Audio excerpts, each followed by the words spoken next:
Welcome everyone to another broadcast of The Soul of the Everyman on the ArtistFirst Radio Network. All past broadcasts are podcasts. Pick them up at ArtistFirst.com. We welcome your questions and comments. Please use DJ at ArtistFirst.com. And now here they are, Michael and Margaret Lyons. Thank you very much, Z-Man. I am Michael Lyons. Mm-hmm. And I'm Margaret.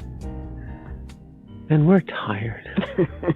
I'm tired. I'll speak for myself. It's been a long day. It's been a long day. It's only Tuesday. It's been a long week. Oh, my. Mm-hmm. And that's it. We're signing off. Oh, gosh. No, we are going to overcome our mortal limitations. Mm. Ooh, how about that for a segue? All righty. That wasn't bad, right? No, it wasn't. Tonight we are going to be talking about our mortal limitations, but not in the sense of, the fact that we can't jump over tall buildings with a single bound like Superman or something, but in the sense that our mortal lives are limited. And we all know that, and we all kind of avoid the topic most of the time. And, because it's often associated with loss and with pain. And you never know if you kind of broach the subject of mortality, how if you don't know the other person well, let's say, how the other person is going to react. It can really dive deep. It can pierce through the veil of illusion that most people live in, and hit them at their core, and can stir up a lot of emotion. Mm-hmm. So we tend to avoid the subject, but it's really the thing about mortal limitations is they are in the long run, and sometimes in the short run, unavoidable. Your life will end, and it will end at an unknown time. And that's the other part of it, Margaret, that has sort of there's a fear aspect to the end. And one of them is, people fear non-existence, they fear pain and all those other things, of course. But they really fear not knowing. There's a lot of problems people have with not knowing just when it's going to happen, Right. So you just kind of put it in the back of your mind. So I'm not going to think about it. Mm. It could be any time. And the unfortunate part about that particular aspect of kind of avoiding the acceptance of mortal limitations, if you just kind of put it always away and put it always in the back of your mind and never kind of discuss it or even think about it in any great detail, when it becomes obvious and inevitable, oftentimes the being is unprepared. The personality, the personas are unprepared. And so there's even more distress, even more fear. And if people will say, very often you'll hear people say, "Oh, I just want to die in my sleep." You hear that a lot. Oh, yeah. The going phrase. Yes, I mean, it was just, I just want to fall asleep and not even know it happened. And the reason that is often said, the corollary, if you will, is that way you won't have any anticipation, you won't have any suffering of knowing the end is near, or in essence almost blissfully kind of unconsciously leaving life. And I think people also kind of think that they came into life that way. They were born sort of unconsciously, and that they want to leave that way. They don't want to think about it. They don't want it to bother their routine too much. Most folks will say they want to die very in their sleep, suddenly, without any pain. And I can't really fault them for that, but odds are that that's not going to happen. Certainly not in your sleep. I mean, some people obviously do die in their sleep, but most people do not. There can be some discomfort at the end of a life. So anyway, all these things are a part of the subject, if you will. But there's the big thing, the thing that we're going to talk about tonight is in accepting mortality, in accepting your own mortality, you're actually doing something incredibly powerful. You're making your life important and meaningful. Accepting mortality makes your life meaningful. It's a foundation to what you would term meaning. And when you think about it, meaning for you, it has to do with the ability to discern the value that life is. And as you said in the beginning of the program, people are avoiding looking at death in general. Mm-hmm. And that avoidance pattern is typical and fascinating because I've heard people say, "Oh, why do you want to talk about unpleasant things?" Yeah. Why bring everyone down? Mm-hmm. And you sit there and you go, well, why is this subject so taboo? And is it because you're feeling offended over the subject? Because in this society, if you feel offended, then everybody's supposed to jump up and down and make sure you're not offended. I need a safe space. Mm-hmm. You do. But this is truth. It's a truth that cannot be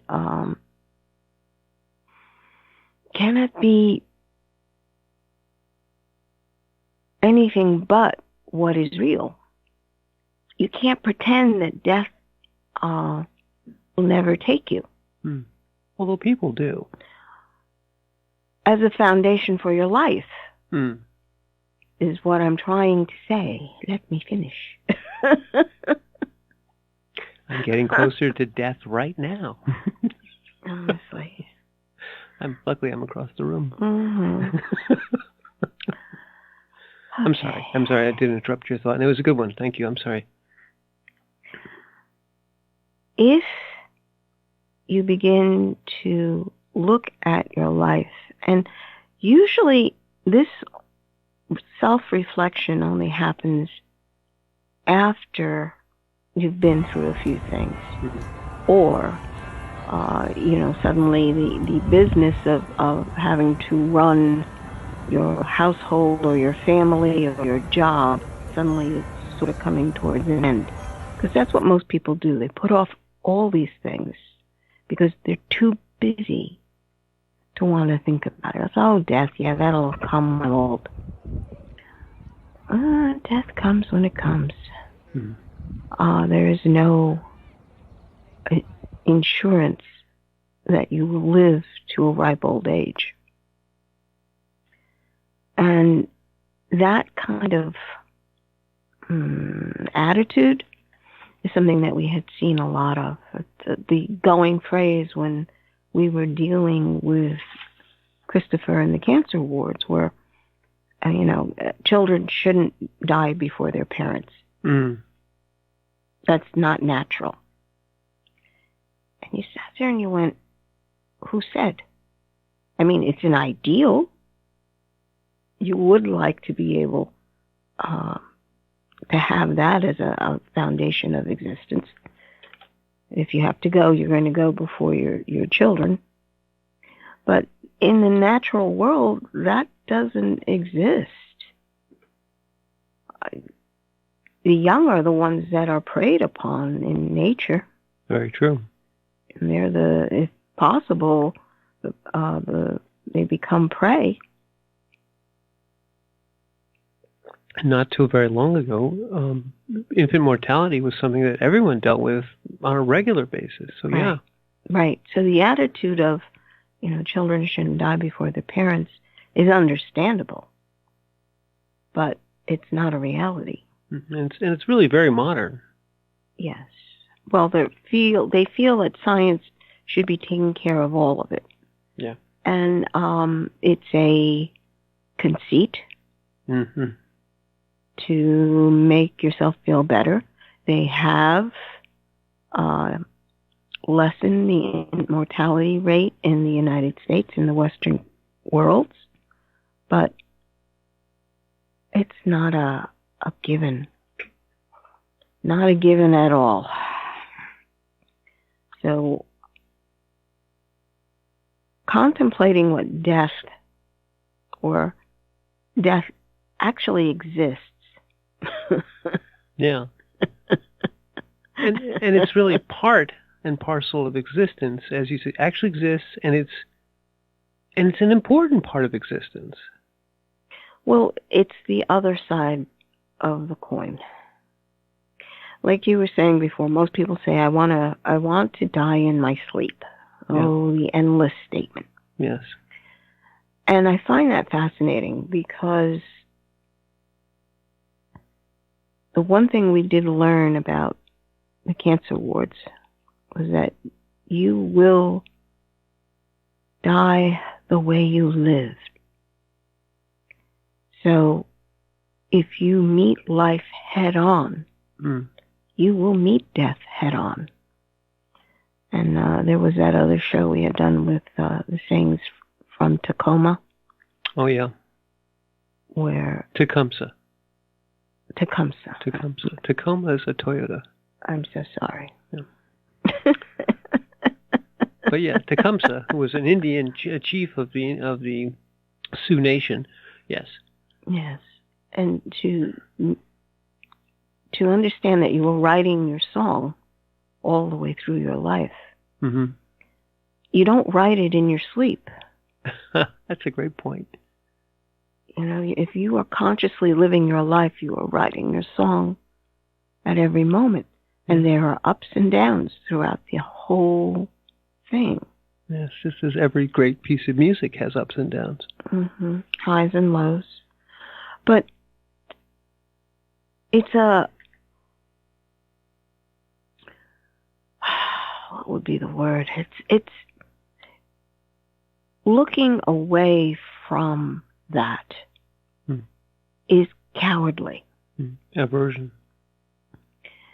Because you're not taking hold of life. It doesn't mean that you have to say, okay, I'm just going to go out and die today. It's like, no, that's not what we're talking about. Although, for Tecumseh, that's what he was saying. Right. Well, I mean, the phrase, it's a good day to die. Mm-hmm. And I'm reminded of another one that was often used by the Marines, which is, come on, you SOBs, you want to live forever?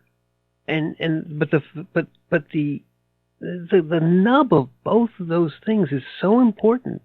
You aren't going to live forever, and to approach life. This is the Bushido, which is also very interesting. The Bushido is the way of samurai. The samurai take an oath. In essence, they take an oath to the Bushido, which says, "I will live as though I were already dead." So that I can live life to the fullest. In other words, I accept entirely that everything I do may cause death at any instant. And so in accepting it, they're free. Right. They're free to do anything, incredible things. And what they're free from is fear. Mm-hmm. And that is the most important thing. It's understanding that, yeah, there's fear there, but it doesn't have to dictate everything to you. Because when you say, I want to die in my sleep, you're basically putting off, oh, okay, well, I'm not going to look at that right now. That's too scary. It's like, what? Don't you understand that you will eventually die? Why must you judge that as, this is something to avoid?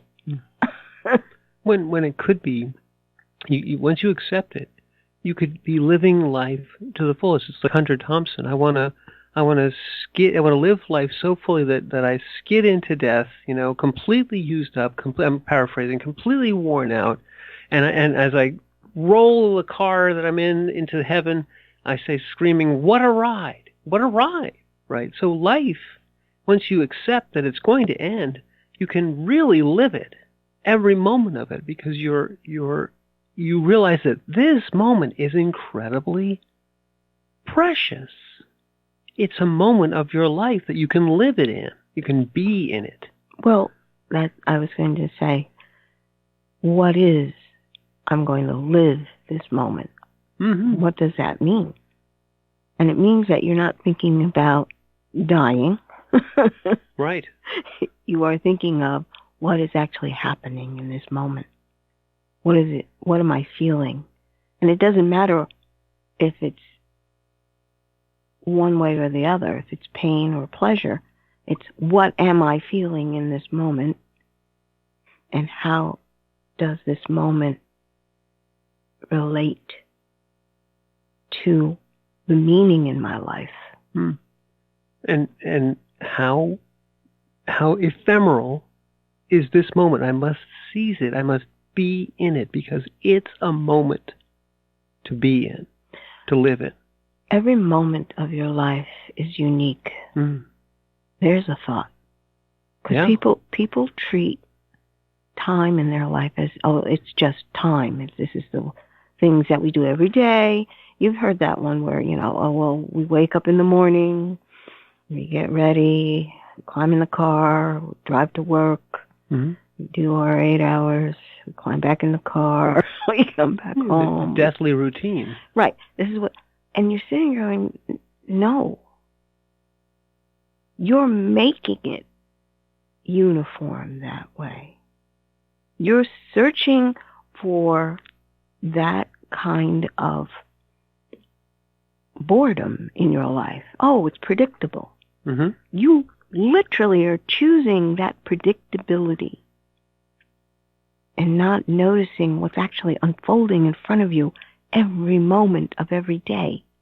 And then, Margaret, the key is, why are they choosing the predictability? Because it feels safe. It's fear again. Yeah. At the foundation. When you do that, you're choosing to live within the dictates of fear. Oh, well, change is bad. That's because you can't be asleep then. You can't predict. You can't go into your habit form. Don't bother me. I'm still sleeping. Right. And don't, as long as I am doing the things I do every day, then every day is sort of this endless routine which will continue forever. And it's also an ego conceit as well. Well, yes, it's control. You believe at that point that you're in control because there's a predictability to your pattern, and it always does it this way. And you've already put yourself in this box. Yeah. And then you wonder why you're bored out of your mind? Exactly so. You wonder why you're alive? Because you're not? There's something deep inside you says, I'm not alive. There's something wrong. Well, that's such a great point. Exactly correct. Is when you put yourself in the box of routine and avoidance and this boredom, immediately the heart cries out, I'm not alive. What am I doing that has any meaning? And it's the ego or the egos that jump up and say, no, you can't do that. It's not safe. Nobody else is doing that. Just do the things. It'll be fine. We have forever. We have time for that. We have time for that. And they will impose their own meaning, their own way of measuring what is important. Their own metrics. Yes. Your ego wants to put together a whole schedule for you of what's important and what's not. And it has nothing to do with living, but it has everything to do with checking the box off. Okay, you did that. See, look what you're doing. You're checking the boxes. And that's my question. Do you honestly feel checking a box is living your life?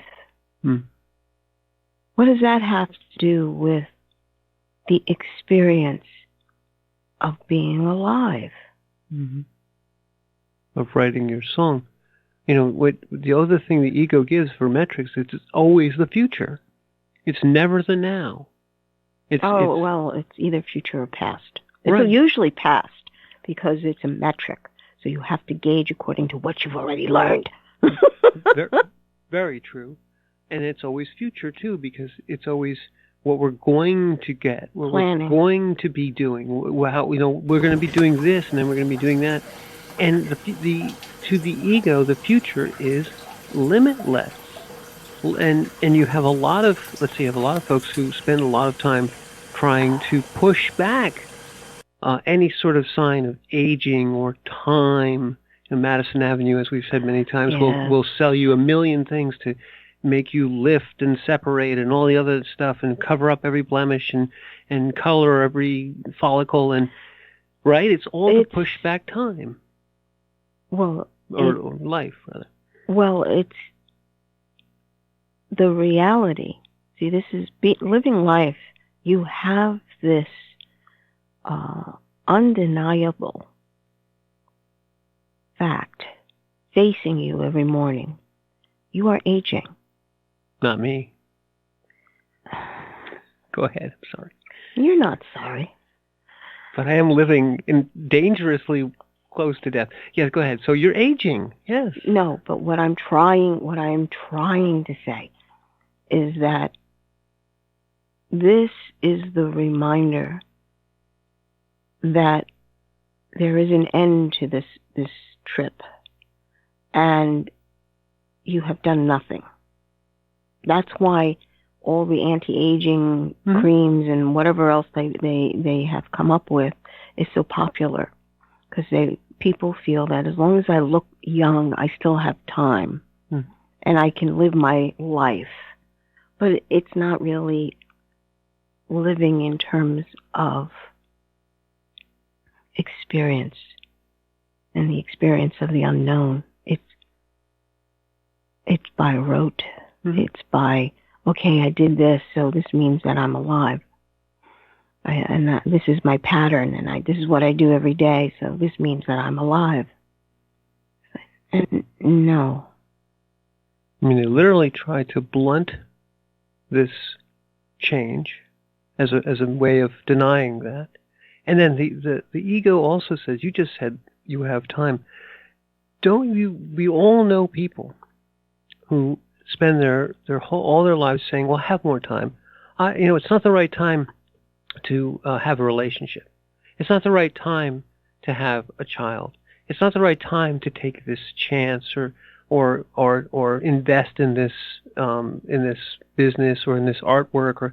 So everything is about pushing it all off and pushing it off for the perfect time. Ego loves the perfect time because it never comes, and it's never, it's always in the future. It's always unattainable. And this idea, as you were saying, where every cream and ointment and whatever gator and this and that are all to blunt this reality which says tick-tock, time and tide wait for no man. Time is still, your reality progresses regardless. And all you're doing by not living in it is building up this incredible charge of what have I done with my life? Isn't this the existential crisis? Where's the meaning in my life? So the crux of what we're going to talk about tonight, because we've been talking about a lot of things, is that life without end, the endless immortality, which seems to be the ideal people look for, the fountain of youth. Life without end is life without meaning. It is a meaningless existence. Unless you're engaged in every moment of the here and now. Yes. Then time has no meaning. Exactly. That's when time has no meaning. Exactly. And that's really the reverse of it. Is if you live in the now, you live in a timeless moment of now, and everything you do is precious and it's experiential, and it's real, and it's heart-fulfilling, and you never question the meaning of your life, because every moment of your life is so in your heart song, in your Tecumseh, what I'm doing in my life today is I'm being in it, I'm experiencing it. And no one can say to me, well, what about next week? What about 2 years from now? No, I'm jumping in. I'm Hunter Thompson. I'm grabbing life with both hands and consuming it. I'm loving it. I'm running into it. I am taking chances. I am not listening to anybody who says, they could get hurt. Yeah, maybe not. And it's not that you have to take insane chances with everything, but you have to look at the precious moment of now and say, I'm never going to get this one back. Margaret said it earlier. Every moment of your life, you have a unique life, and every moment of your life is unique. And everybody else's is too. It's one of the foundational things of being, and why someone else's life is precious and why your life is precious, because both your lives are limited. So take the chance. Kiss the girl. Have a kid. Jump into something, because every moment of your life is precious. You can't say, well, there'll always be another one. We can have a kid later. We can, the ego says we have to have 17 degrees and 5 creams before we can go do this. No, because you'll never get those moments back. What do they say, Margaret? Opportunity knocks, and you have to answer. God calls, and you have to stand up and say, here I am. Mm-hmm. Because if you don't, the moment passes. Mm-hmm. You'll never get that moment back. That's the truth of it. And that's why people are screaming, because it's like, but wait, it shouldn't pass because I haven't figured out the perfect way to live it. Exactly. And you're sitting here going, what are you saying to me? Wait. Everyone stop. I have to make a decision. It's going to take a while. No. Your heart knows right away. Mm. Well, the ego wants to qualify everything and say, okay, let me look at that. Let me look at it very carefully. Is this the appropriate? Well, maybe, and this should fit right here. Have to research it. Mm-hmm. And you're like, that has nothing to do with engaging in your environment right now. No. Has nothing to do with having a conversation with someone. Has nothing to do with speaking to a child. Mm-hmm. And listening to what imagination play they have put together. It's every single moment. And even if you're not engaging with another person, engaging with the world you happen to be in right now is so very, very important. To be able to see the beauty of the stars, to understand that twinkling brings a joy from deep within, to watch the motion of the ocean waves, see the subtlety of colors that rise and fall, hear the rhythm of the surf. The difference is it hitting sand or is it hitting stone? Feeling the breeze, and feeling the differences in the speed of the breeze. It's every moment. Walking. There is a meditation that the Buddhists would present, and it's a walking meditation.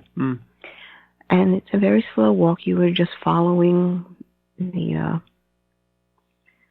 master or following the teacher around the field, but you become aware of the weight that you are putting on the very sole of your foot, the shift of the body in order to balance and take the stride and then lift the other foot and then plant it down. The breath that you're taking in every moment of that step. the temperature of the place that you're in, if you're outside, the breeze, or what is in the air, the scent in the air. Being conscious and observing. It has nothing to do with judging. Mm-hmm. Because you'll find that as you do this, there's a part of you that wants to judge and say, well, no, that's the wrong way to shift your weight. Well, this is boring. Why would I do that? Mm-hmm. It just, it's like you watch that voice rise and fall. Mm-hmm. Because the motion that you're doing is also a rise and a fall. And you're participating with that rise and fall. It's when you make the connection that everything you do is rise, fall, rise, fall, rise, continually. So the stillness in between even the rise and the fall, too. Yes, but that's the foundation of this. Mm-hmm. But allowing yourself to experience those aspects of everything you do. So it would be an interesting meditation where you basically discipline a part of your mind to make note of, all right, this is the rise, this is the still, this is the fall, this is the still, and we take a breath, and we rise again. Mm-hmm. I mean, that's the definition, or rather the crux of awareness. Yes. Is once you have internalized and made a portion of your mind or really connected with the being, you see all these things in the precious moment of now. And all of them have meaning. The simplest, the most simple actions have tremendous meaning. They're part of your life. They're where you are right now. And as Tolle says, you're exactly where you're supposed to be. The experience is what is key in the meaning. Most people equate meaning with some sort of mental process. Or some sort of ego metric. And it has nothing to do with that. It is the foundation of your existence here. You've injected your consciousness into this time stream, and you are here to experience the time stream. Not think about the time stream, not project what the time stream should be doing, not stopping it so that you can figure it out. Wait. Nobody move. I've got something to think about. There are many who do that. Yes. They stop the entire family because they can't figure it out. Right. Whereas it would be best to let that go and realize that your heart is still beating even though you have let that go. Mm-hmm. And that's often driven by fear as well. But I want to observe something, and I want to bounce it off of you. All of what we've been talking about, to me, it occurred to me, as you were saying, what you just said the last 5 minutes of about awareness and about the rise and the stillness and the fall, is what you're really doing in experiencing your life is you're allowing yourself, your being, to love the moment of now. So I really believe that this is a love moment. If you love the moment of now, whatever you love, you want to spend time on. You find meaning in it. It gives you pleasure. If you allow yourself, a portion of yourself, your being, in fact, to love the moment of now, you're doing so many incredibly important things. You're accepting the moment of now. You're giving the moment of now space. You're paying attention to the moment of now because you love it. Anything you love, you pay attention to it. You give of yourself to it, and you allow it to give to you. So if you use your heart to love the moment of now, and everything in it, the person next to you, the being who's also within the current moment of now, within your awareness, and everyone is in some portion, but this being may have more significance to you, or the relationship, the moment of now. You love the moment of now so much to be able to put a relationship into it. So this really becomes a loving experience. Writing your song in the moment of now is loving the moment of now. What do you think about that? It has a lot to do with opening the dimension internally where your creativity can express itself. And we all love the creative process, that moment. It doesn't matter if it's arduous or not, or you'll spend any amount of effort. When you are in that moment of creation, it is a love moment because you are fully aware as well as fully involved. There's not one part of you that is missing at that point. There is a wholeness in the creative moment. So what you're speaking of is the intimacy that is necessary to participate fully in the here and the now. And the intimacy has to do with allowing the aspect of your immortal self, the aspect of that which is outside of time, to enter time in the now. There's no word that I can think of or comes to mind that describes that kind of a moment. The best word I can come to is sacred.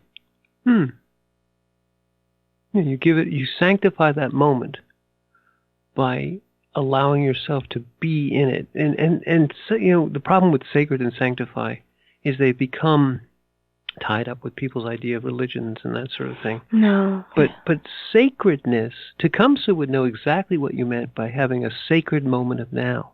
It's actually encapsulated in his "It's a Good Day to Die."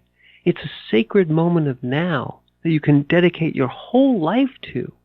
The Bushido is a sacred vow. It's making every moment of life, of your life, so precious that it sanctifies it, that you bless, in essence, every moment of now. You love every moment of now. You bring that which is eternal in you, your awareness, to the moment of now. And people say, I want to stop time and I want to have this cream and this. You know how you really, really, really stop time? Is love the moment of now. It becomes a sacred, timeless, observed moment. And it's the weirdest thing because people, instead of pushing off all of you say, this is the moment of now. It's a good day to die. I'm going to live it to the fullest. I'm going to live this moment of now. I'm going to love this moment of now. Well, it's declaring that fear has no space here. Yeah, it vanishes. Yeah, there's nothing there, and you're so completely engaged and absorbed. You've got no time for fear. You're engaged. You're absorbed. You're loving the moment of now, no matter what it is. Christopher saw that so clearly and demonstrated it so beautifully, and was able to in many ways model it for people around him. And wasn't special. He just happened to get it, really get it. It was part of who he was. And many other children there did the same. And all of us have the capability. You love the moment of now. It's your life. Well, you understand how precious life actually is. Okay? And all you have is here and now. So let's make the best of it. That was the base or the baseline of how he lived. We will get through whatever we got to get through. If we need this procedure, let's get it done as quickly as possible. I want to be able to play with my friend. And playing with your friend is enjoying that moment And it wasn't necessarily that they were doing something unusual or special. It was the fact that they were sharing together and speaking heart to heart. Mm-hmm. Because when you can communicate heart to heart, you are already in that timeless space, and you are in a sacred, intimate relationship. So allowing yourself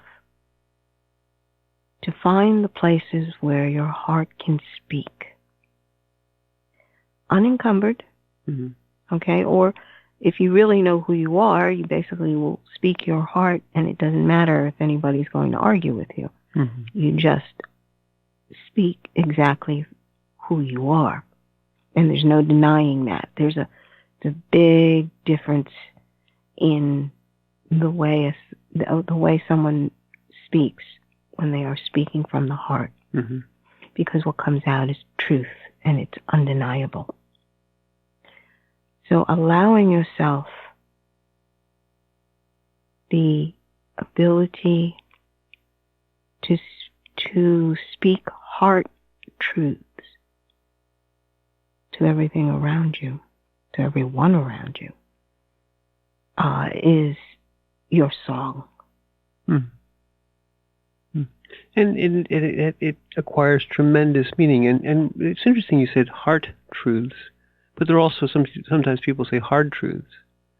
But the truth of your words, it flows forth from the loving of the moment of now and the preciousness of channeling awareness into this moment.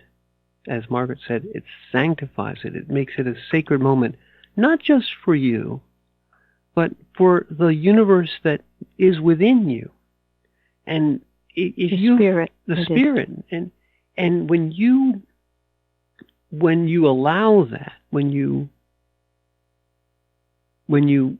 are in that moment of being, seeing the rise, the fall, the stillness, loving the moment of now, speaking from the heart, it is recognizable instantaneously. You in essence, in channeling that into the moment of now, beings who are with you at that moment recognize that. Why? Because that pierces the veil instantly. It goes right past the ego. You've probably had this experience, and the experience is that in these extremely seminal moments of now, sometimes they're full of suffering, but not always. They can be full of incredible joy as well, and they all have an undercurrent of joy, but I don't want to paraphrase this too much. You'll be sharing that moment with another who may be significant to you. It may be a stranger to you, but it doesn't matter. At that moment of now, when we're both loving the moment of now, when we're both in the moment of now, the words that you'll speak, and Margaret does this all the time with complete strangers, resonate. They talk past the veils. They make the moment important and sacred, and people don't forget that. And they'll come back for it. And you don't forget it. It becomes a real part of your life song that is written on an eternal page. And the thing is, every one of them is. But if you're only in those awareness moments occasionally, in the beginning when you're practicing this, you may only be in them occasionally. You'll find that they become extremely bright. That you can recall them with precision and detail because they're important, written upon the heart, indelible moments. Well, that is what is termed being present. And meaningful. Well, complete presence, you have absolute recall. Yes. Everyone has that experience, but this is why. Because you're so present. You're in the moment of now that all the ego veils, which everything the ego does is form, and it fades, and you can't remember it anymore. And why was I thinking about that? And it's not important. And what have I done with my life? That's all ego. and none of it matters, and it feels like you're wasting your time, and you don't know why. You don't know why. It feels like I've spent all this time, and it's all gone by, and I'm still aging, and I'm getting fat, and nothing means anything. These are the songs of the ego, and they have no life in them. Your soul, the rise, the fall, the stillness, the loving the moment of now, it really becomes indelibly written. You remember every piece of it. You can go right back to where it was and where you were, because it's so incredibly important. So your song is available to you if you love each note of it, each tiny piece of it, because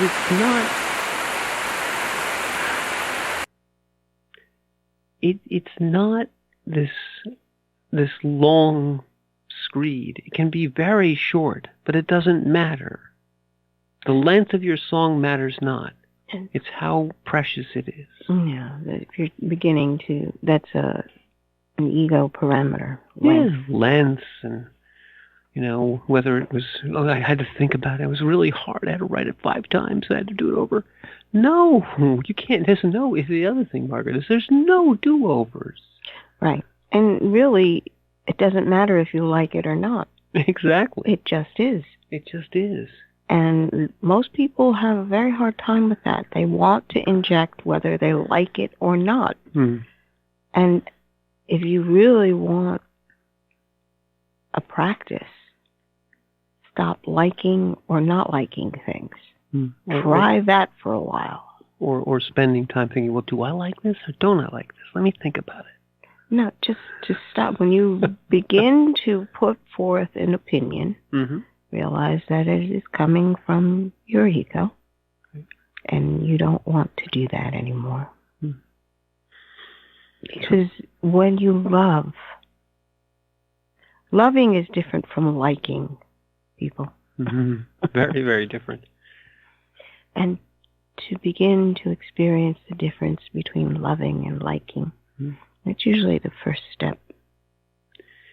The other thing is the search for meaning, and this seems to be the almost the catchphrase of the day, but it's always been with us all humanity. We search for meaning. The meaning of life, the true meaning of life, is in the moment of now. And the fact that your life, all our lives, but just talk about your life, is limited, makes it precious. The immortal life, we said it already, but the immortal life, the life where you could always have a million do-overs and you can have time to think for everything and you never have to make a decision because there's always more time, does not exist. It's a lie that is told over and over again. And it robs life. It empties life of meaning to say, oh, I can always have time to think about it and do it over and think about it again and get more insurance. And because when you go through that, you feel the life draining from you because you're not living in the moment. The moment of now, the precious moment of now, means everything I do matters. If the good that I do, the bad that I do, every action that I live in matters. It's so important because you never get it back. It's an incredibly unique moment of now. You're exactly where you're supposed to be, and the meaning of the moment in loving it becomes apparent. You will never ever have a meaningless life if you live it as though it was going to end. You know what they say, if you would live your life as though it was going to end tomorrow, live it as though it was going to end this moment. And you love that moment, and you get another one. Oh God, I got another one. I love that moment. And each one of them becomes an eternal moment. It sounds like, oh, that sounds like so much trouble. No, it's not trouble at all. It becomes so natural that you wonder to yourself, if once you have started this practice, you wonder to yourself, how could I have lived the other way? Well, you didn't when you were born and up to you were maybe 2 or 3 years old until somebody convinced you that you wanted to get a degree in parapsychology. The problem with the ego is it's very subtle and it's very seductive and it tells all kinds of funny lies. But if you go and sit on a beach with a group of kids and watch them dig a hole, you're in the moment of now. And what are they doing? They're just loving the moment of now. And so what are these kids digging a hole in the beach? No, they're experiencing life. Their life is meaningful. They're digging a hole in the beach, but they're loving it. They're in pure ecstatic joy. And if you sit down and dig it with them, you will be in joy too. And it'll be a moment you won't forget. True. And it's at this moment, I would say, Jordan Peterson's quote. We've been avoiding it the whole time, but yes, let's do that. We have not I know been we avoiding haven't been it. avoiding it. We just have been... Go ahead, I'm sorry. We haven't been, though. We've been talking about it. We have been talking about it, but this is an appropriate moment. Mortal limitation is the price you pay for being. Jordan Peterson. So understanding now that you are giving up your mortal limitation to embrace being. And you must let go of it in order to be in the being state.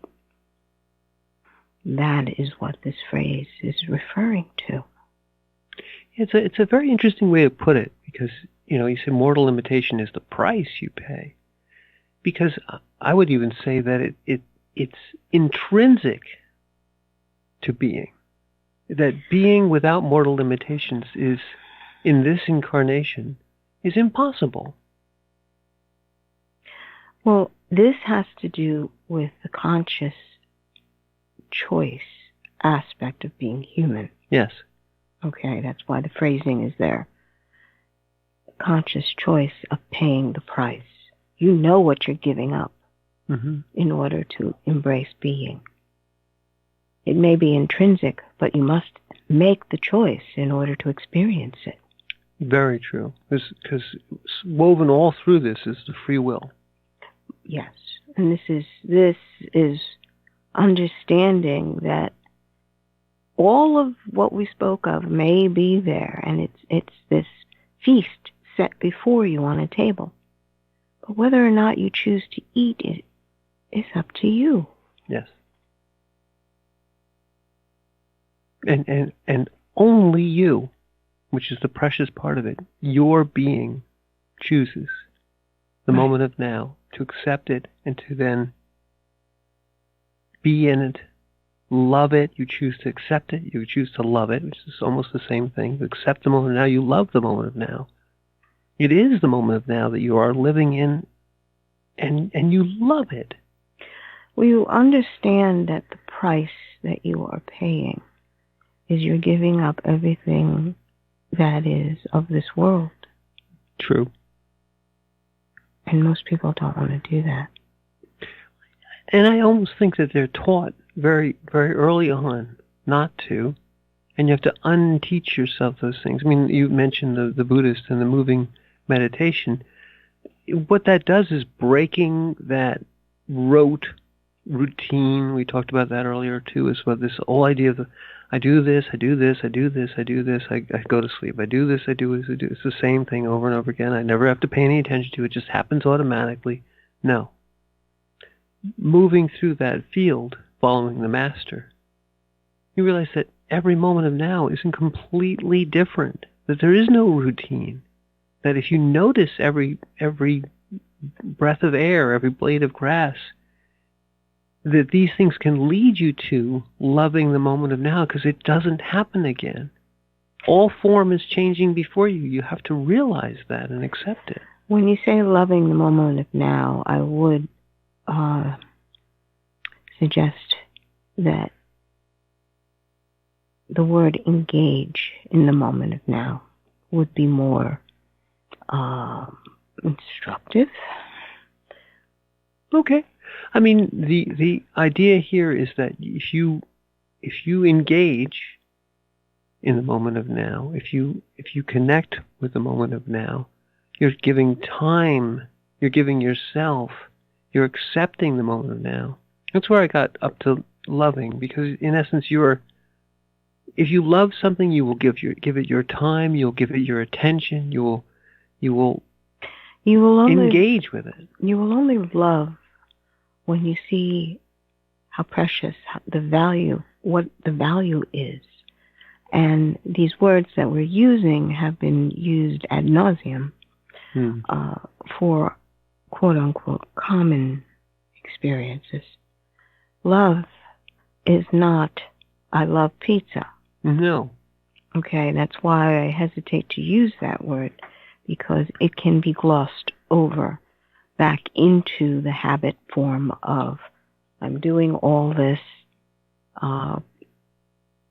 in this particular fashion and I just get up and do it again. It's glossed over. The habit, being a creature, humans are creatures of habit. And that understanding is foundational for this physical body. You must acknowledge that the habit form is part of you. And you must also acknowledge when you must break the habit or put a new habit in. Because each habit that you form is just a rung on a ladder. And once you take the step to elevate yourself, you must understand that you've got to leave that rung and go up to the next one. And then leave that one and go up to the next one. And each time you're breaking a habit and reforming another habit for the next rung. Until you don't need the ladder anymore. Yeah, I mean, that's, and I don't disagree with any of that process. All I'm trying to say is that people search for meaning, and you know that it's not found in the habits or in the rote. In the beginning, sure, you have to do that. But it's a tool. It's a tool. But if you get to the point where you've paid the price, you've accepted that mortal limitation is the price you pay for being, you don't need that tool anymore. You know, climbing that ladder, you know, is a great analogy, because people, it's more like a spiral. They find that out as they go up and up. They see that, you know, back there is where I was on the ladder, if you will. You have to engage in life. Yes. And you've got to take the first step to engage. And talking about it doesn't mean anything until you actually follow through on the engagement. Yeah. Also true. But with this particular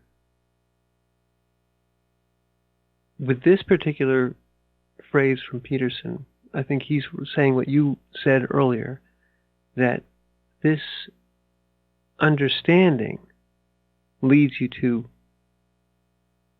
engaging. It leads you to understand that this can't be pushed off. This can't be made into rote. You can't call time and look at life and say, well, no, I've got to think about this. Every moment of now, engaged in, I said loving, but if you wish, engaging is fine. Being in is what makes it meaningful. Loving is more than appropriate. Okay, the word loving is more than appropriate. But most people are confused by that word, especially when it's applied day to day, moment to moment. How can you possibly love moment to moment? Yeah, but so engage first. Okay, let's engage first. You know what we should engage in is we should wrap up this moment of now and move on to the next. But we have to end the show because we're at the top of the hour. All righty. Well, that was a terrible segue, but I'm going to own it. I'm Margaret. And I'm Michael. And thank you for listening.